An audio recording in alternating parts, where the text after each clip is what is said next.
আমার দিনুকা, তুমি কোন দলের লোক? হুজুর এখানে দল পাইলেন কই?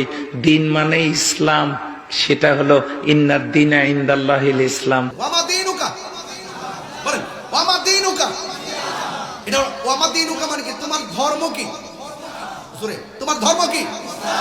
এখন কিছু লোক বাইরে এসে বাইরে কবরে 2 নম্বর প্রশ্ন হবে আমার দীনুকা। এটার অর্থ হলো তোমার দলের নাম কি? এটা কি ব্যবসা না? এটা কি ব্যবসা না? তো বুঝে না ব্যবসা কোনটা, বুঝে না ব্যবসা কোনটা বুঝবা, তাহিরের সামনে আসলে বুঝবা কোনটা দুনিয়ার ব্যবসা, কোনটা প্রেমের ব্যবসা, কোনটা কি ব্যবসা সেটা বুঝবা ইনশাআল্লাহ। কথা বলেন ঠিক কিনা বলেন? হাত তুলে বলেন ঠিক কিনা বলেন? অন্তত পক্ষে তাহিরকে চাই বলো, ইসলাম নিয়ে অপব্যাখ্যা করার সুযোগ কাউকে দেওয়া হবে না। কথা বলেন ঠিক কিনা বলেন? আমার দিনুকা অর্থ কি? তোমার ধর্ম কি? আপনাকে ওয়াজ করে আমার দিনুকা কবর অনেকে 3টা প্রশ্ন হবে, রাজনীতির প্রশ্ন। হ্যাঁ, 3টা প্রশ্নে রাজনীতির হবে। তোমার দলের নাম কি? তাই এটা কি অপব্যাখ্যা না ভাই?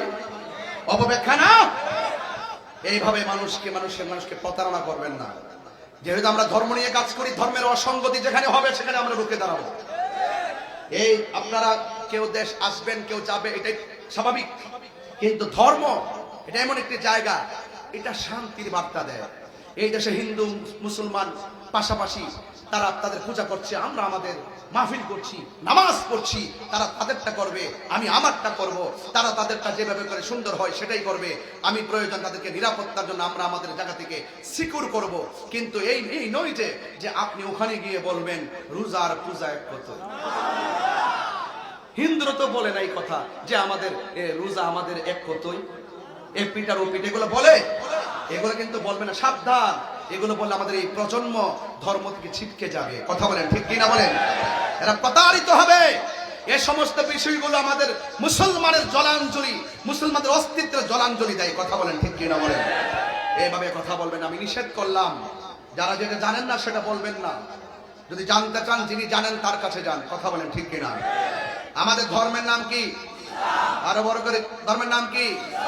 32টা দাঁতের ভিতরে জিহ্বাটা যেমন নিরাপদ, আমরা মুসলমানদের কাছে অন্য ধর্মের মানুষগুলো তার চাইতে বেশি নিরাপদ থাকতে হবে। দ্যাটস রিয়েলিটি এবং দ্যাটস ইসলাম। এটাই ইসলাম, এটাই বাস্তব। কথা বলেন ঠিক কিনা? এটাই সত্য। কিন্তু অন্য কোনো ধর্মের মানুষের উপরে কোনো জুলুম করা যাবে, কোনো কিছু চাপিয়ে দেওয়া যাবে, তাদের কোনো ক্ষতি করা যাবে। আপনার কাজ ধর্মের দাওয়াত দেওয়া। কথা বলেন ঠিক কিনা বলেন? ভাই কবরে কয়টা প্রশ্ন করা হবে? ভাইয়া বলবেন 3টা। 1 নম্বর প্রশ্ন মার রাব্বুকা। শুনছেন না আগে?